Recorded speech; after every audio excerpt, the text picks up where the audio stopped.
In the HVACR industry, we use many different types of valves. This presentation is going to cover some of the most common types that we use to control flow. The valves can be ordered with either MPT threads to join with threaded pipe. They can be sweat connections, which is another term for solder connections, or they can be connected by a flange. On the valves, they will have the term WOG or WSP, or they could have both terms imprinted on the valve along with a number. What WOG stands for is water, oil, or gas. The number is the pressure at which the valve is rated. WSP stands for working steam pressure. The number is the pressure at which the valve is rated for. Valves rated for steam could also be marked SWP or with just an S. Regardless of type, all valves have the following basic parts: the bonnet, the body, trim, which are the internal elements of the valve, an actuator or handle, and most have a packing.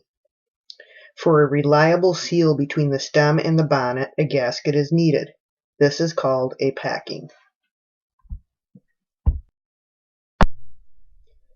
A ball valve, which is a quarter-turn valve, has a ball with a hole through it, placed in a passageway through which fluid flows. These valves allow for shutoff or isolation and for the purposes of controlling the amount of the flow. They do not offer the fine control that may be necessary in throttling applications, but are sometimes used for this purpose. Throttling is a term that is used when talking about controlling the flow. When the ball is positioned so that the hole runs the same direction as the passageway, this fluid simply flows through it, and the valve is open. The ball can also be positioned so that the hole is perpendicular to the passageway so that the fluid cannot pass through, and the valve is closed. It is controlled from the outside, often with a handle that is turned back and forth to open and close the valve. The handle will be in line with the pipe when the valve is open and perpendicular to the pipe when the valve is closed. A full port ball valve is a special valve design that allows for unrestricted flow when the valve is opened. Full port valves have larger bodies than standard valves. This larger body houses larger ball and a larger opening inside. Full port valves have openings the same size as the surrounding pipe.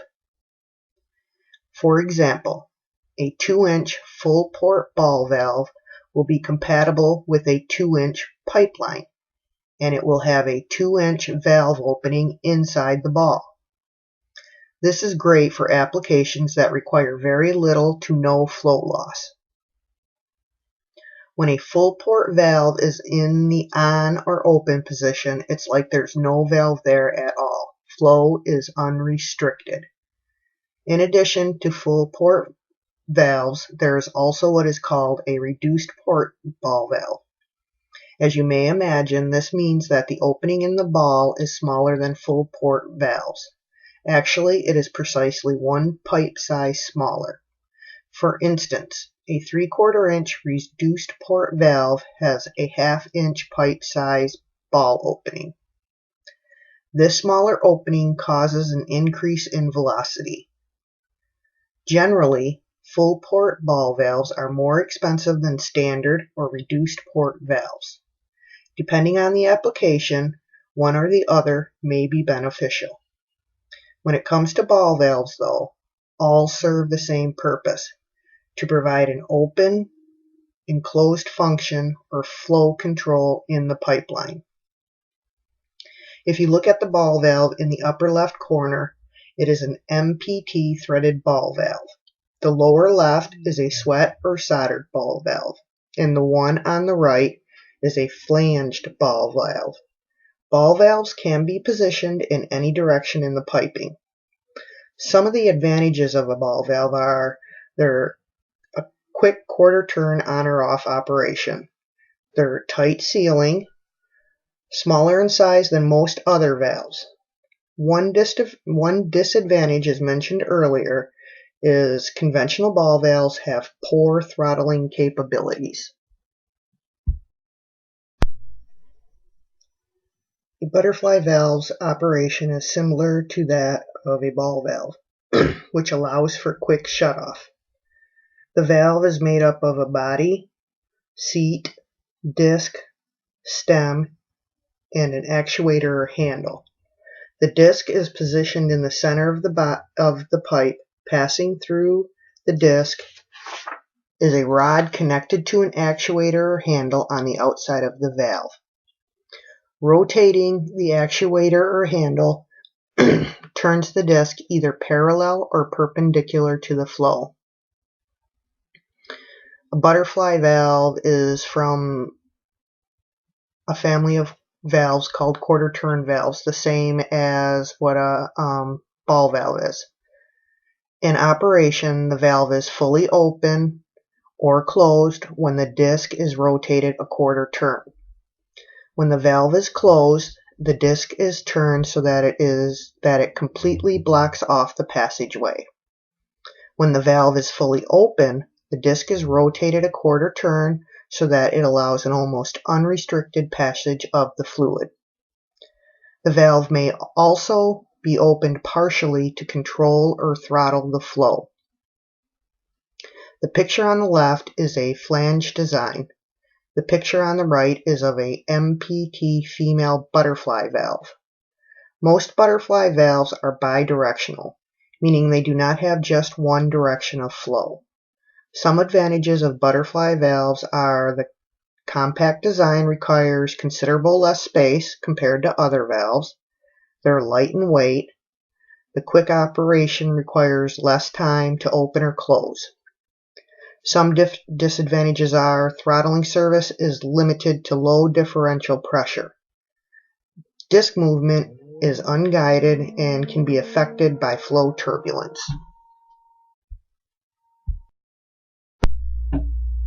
Check valves are flow sensitive and rely on the line fluid to open and close. The internal disc allows flow to pass forward, which opens the valve. The disc begins closing the valve as forward flow decreases or is reversed, depending on the design. They will have an arrow imprinted on the body of the valve showing the direction of flow. Swing check valves are available in either Y pattern or straight body design. In either style, the disc and hinge are suspended from the body by means of a hinge pin. Seating is either metal to metal or metal seat to composition disc. Swing check valve shutoff depends on gravity, weight of the disc, and reverse flow. They are one of the few self-automated valves that do not require assistance to open and close. Unlike other valves, they continue to work even if you lose electricity or the human being that might manually cycle them. Regardless of type or style of valve, the longest trouble-free service will come from valves sized for the application, not the line size, whereby the disc is stable against the internal stop in the open position or fully closed. Unfortunately, most check valves are selected in the same way on and off valves are selected, based on line size. This ignores the fact that unlike on and off valves, the flow conditions determine the performance of the check valve, since its disc is always in the flow stream. As mentioned earlier, unlike on-off valves, check valve internals are flow sensitive. If there is not enough flow, disc movement occurs inside the valve since the disc is always in the flow path. This results in wear and potential for failure. Another type of check valve is the spring check valve. It operates much like a swing valve, but there is a spring inside that will drive the disc closed if there is no forward flow. A spring check valve can be positioned horizontal or vertical. It is not dependent upon the movement of the disc on a hinge. The picture on the left is of a swing valve. Care must be taken that it is positioned so the disc will operate properly. Swing check valve should be mounted in the horizontal position, but may also be mounted in the vertical position provided the disc is opened by the flow and not by gravity. If positioned wrong, you risk the disc being always open because it is controlled not only by flow but also gravity. The picture on the right is a blow-up of a spring check valve. Its positioning is dependent upon the direction of flow arrow imprinted on it. Some disadvantages of a check valve are it's hard to determine if the valve is open or closed because all the moving parts of the valve are placed in an enclosed area.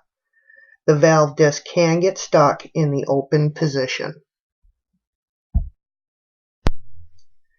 A globe valve is a type of valve used for regulating flow. Globe valves have an arrow imprinted on the body telling which way direction of flow should flow for the valve to operate properly. Globe valves are named for their spherical body shape with the two halves of the body being separated by an internal baffle. The picture on the left shows you an internal picture of a globe valve.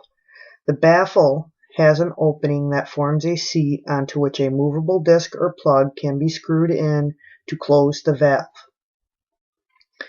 In globe valves, the disc is connected to a stem which is operated by screw action using a hand wheel in manual valves.